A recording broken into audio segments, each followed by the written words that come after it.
Marcus Reed had stopped believing that life could surprise him. 5 years earlier he had lost his wife, or at least that was what everyone told him.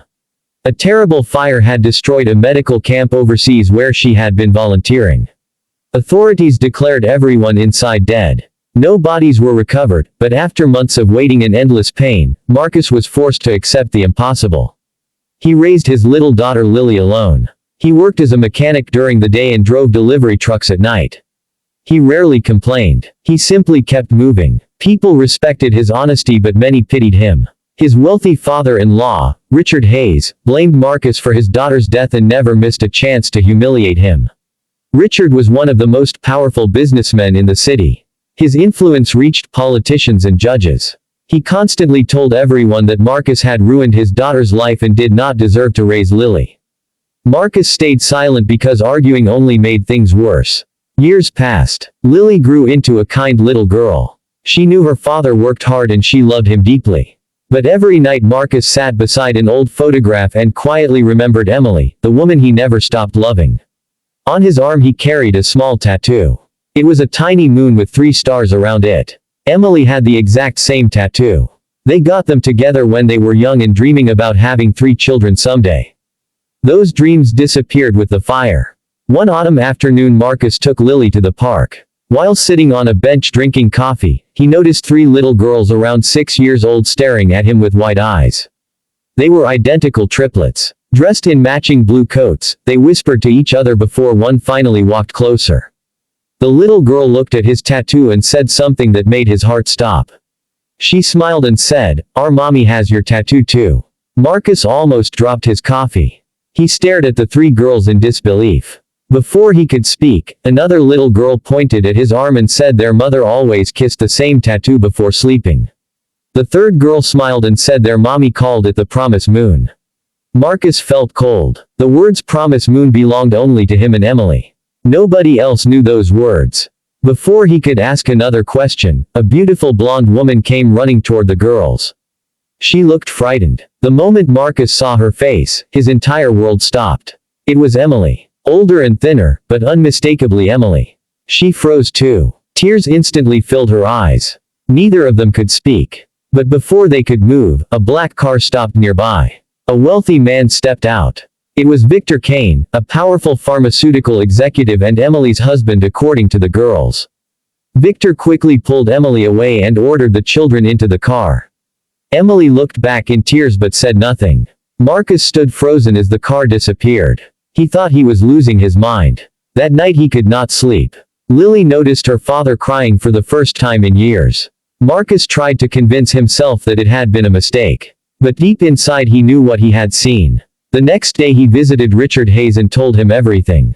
Richard laughed cruelly. He called Marcus pathetic and accused him of inventing fantasies. He warned him to stay away from rich people and stop embarrassing himself. Humiliated again, Marcus quietly left. But hope had entered his heart. He could not ignore it.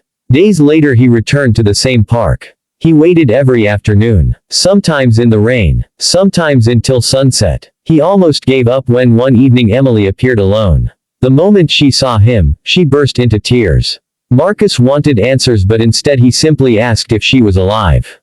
Emily nodded and cried harder. Slowly she revealed the truth. After the fire she survived but suffered severe memory loss. Victor Kane owned the private hospital where she recovered. He lied to her. He convinced her that he was her husband and that Marcus had abandoned her.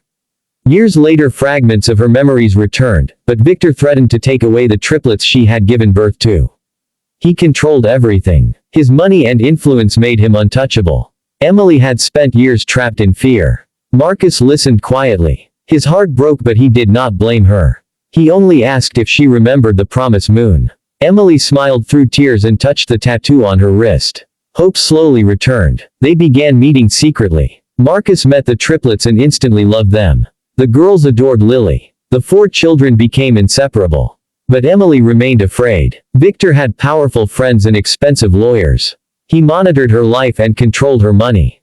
Marcus knew rushing would only destroy everything. So he waited patiently. He collected evidence. He recorded conversations. He contacted old doctors from the medical camp. Months passed. Victor remained arrogant. He believed nobody could touch him. Meanwhile, Richard Hayes accidentally met the triplets. When he saw Emily from a distance, he almost collapsed. For years he had blamed Marcus and hated him. Now guilt consumed him. He hired investigators and soon discovered the truth. For the first time in his life, Richard cried. He apologized to Marcus and promised to help. Marcus held no anger. He simply wanted his family back. Together they gathered more evidence.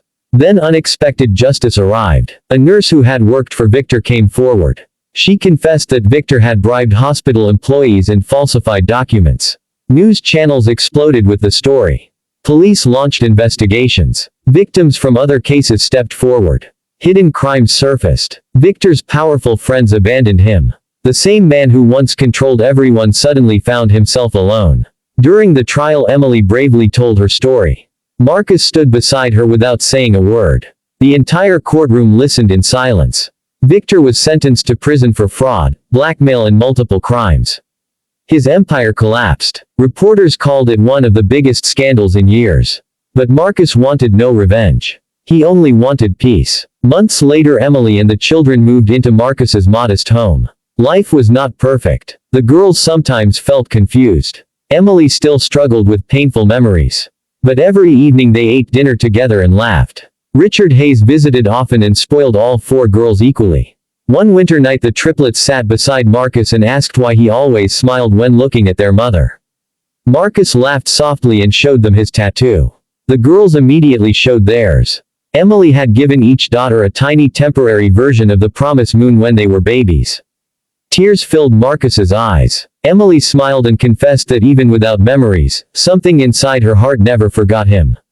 Years later, reporters asked Marcus how he found his wife after believing she was gone forever. He always smiled and gave the same answer.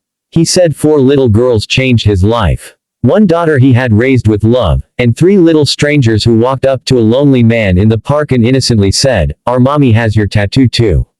And every time Emily heard that story, she smiled quietly because she knew that after years of sadness, helplessness and waiting, love had found its way home again.